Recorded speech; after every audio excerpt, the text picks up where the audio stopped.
Hi everyone, it's Danny. Welcome back to another layout for the Coco Vanilla Studio design team. Today my assignment was to create a layout based on my signature style. One of the first things that comes to mind when I think of my signature style is definitely a pattern paper background. That is something that I do on 90%, if not more, of my layouts. I just really like a pattern paper background. So I decided to go ahead and pull out Daydream for this. I have been using Sunkissed quite a lot, and I am actually running quite low on 12 by 12 papers from Sunkissed. So I decided to move into Daydream, and I pulled some cut files in. As you can see, I've got these butterflies, but I don't end up using those. I do end up using some cut file leaves though. So what I'm doing now is just drawing some shapes out to add some hand stitching. So hand stitching is definitely something I do quite a lot. I feel like that is definitely part of my signature style. So I'm just sketching with a pencil here around where my photos are going to go, some leaf shapes that I'm going to go in and hand stitch off camera shortly. I've also got two photos there. I'm not going to use those photos. I'm just using those to kind of give me an idea of where my photos are going to go. Most of my layouts use two 3x4 photos. That is something that I tend to do quite a lot. So again, I'm trying to follow my signature style. So that is my most commonly used photo combination. So now that I've gone ahead and sketched those shapes out, I'm coming in with my paper piercer, and I've just got a couple of mats behind my paper so I don't damage my desk. I'm just using a sewing awl for this, going around and piercing holes every couple of millimeters, following those lines that I've sketched out. I'm just going to do a simple back stitch with white thread. When I do hand stitching, it does tend to be with white thread just because it's easy and I really like how it looks, especially as I do tend to use pattern paper backgrounds. White thread always looks really nice against those patterns. So there you go. You can just see a close up there of all my holes pierced. And then we'll skip to, and I've gone ahead and done all that hand stitching. I just did that off camera so that I could sit on the sofa and watch TV as I did it. So I have printed out two photos of my husband and my son mowing the lawn. It's very cute. I love this memory. So my husband was actually mowing the lawn. My son had his little toy lawnmower. And then as the job wore on, my husband was helping my little boy push the real mower around. So he was only really little at this point. I think he was only 2, and he's so cute. It's just adorable. So I'm just going ahead and backing these two photos on that white and black polka dot pattern paper from Daydream. And if you want to know all the pattern papers and the list of materials I am using, please go check out the blog post. I'll put the link in the description box below. I list out all the items I use in the blog post. So I'm just going to overlap my photos here just like that, and I am going to pop that top photo up on a little bit of adhesive foam. You might have noticed little hands trying to steal my scissors there off in the bottom right hand corner. Yeah, I still have to keep an eye on that. So I'm just erasing some of those pencil lines that I drew earlier. Just trying to get those photos as straight as possible. I think they are slightly wonky, but I'm not too worried about it. Alright, so now I'm coming in with my titles, and I'm just checking the back of my packet there to see what I have left. Got that idea from the lovely Gwen, who's on the design team as well. So I end up choosing my home moments. So I just really like the sentiment, and I like the big impact of a large title.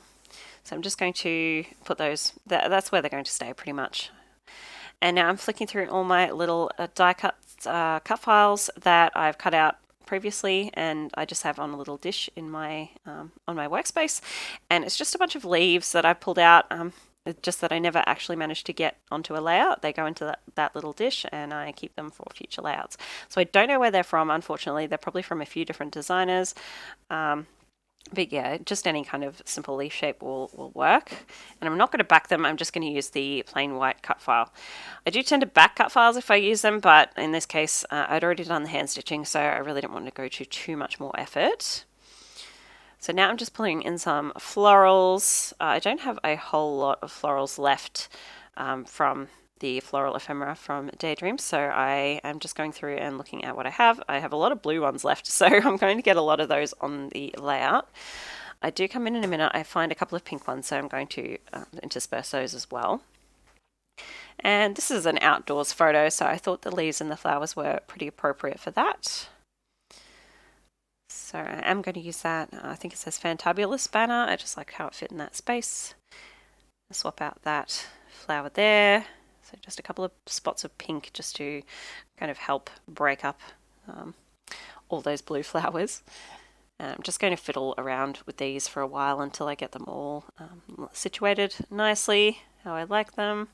Once I've done that, I will just go in off camera and glue everything down with some tacky glue. So now that that's all glued down, I'm coming in with a white gel pen and I am just adding some highlights to all of these letters just to help them stand out a little bit. I also did pop up a couple of those florals on some adhesive foam. Next, I'm going to pull out some of the butterflies that I have fussy cut from the 6x8 paper stack. These are a little bit smaller than the ones that come on the 12x12 pattern paper, so I really like fussy cutting those out. I've got a bunch of them there, and I'm just going to use 3 of the little navy blue ones. I just really liked how the navy blue stood out against the yellow background. I've popped their little wings up on some foam squares, and then I'm just going to glue down the center of their bodies with some tacky glue. There we go, I'm just putting a dot of glue right in the center of the little body so their wings look like they're popping up and flying off the page. Super pretty. And then I'll just take my white gel pen again and do some little stitched tails coming off the butterflies. I thought that tied in quite nicely with my hand stitching there. So that is just a Uniball Signo white pen in the broad tip, if you're looking for a good white gel pen. And then I am going to add a few tiny word stickers off the accessory sticker sheet. I always love to add these in. I add them in most of my Cocoa Vanilla Studio layouts, so I had to add those onto my signature style page. Just tucking those around in 3 places. And then the final thing is going to be some splatters. Of course I have to add splatters. These go on pretty much every layout. I don't know of many of my layouts that don't have splatters. So I'm just going to add some white. This is the Liquitex acrylic ink in titanium white. So a tiny paintbrush and just doing that really haphazardly all the way around the place. And then I will come in with some black acrylic paint, add a little bit of water to water it down enough so that will splatter. And again, just with a tiny paintbrush and splattering that all the way around. I'm trying to keep it pretty delicate because black can be a little bit overwhelming. And that will be my layout finished. So that is my signature style. I really hope you enjoyed watching this today. Don't forget to check out the blog post. The link will be in the description box below. And I'll see you next time. Bye guys.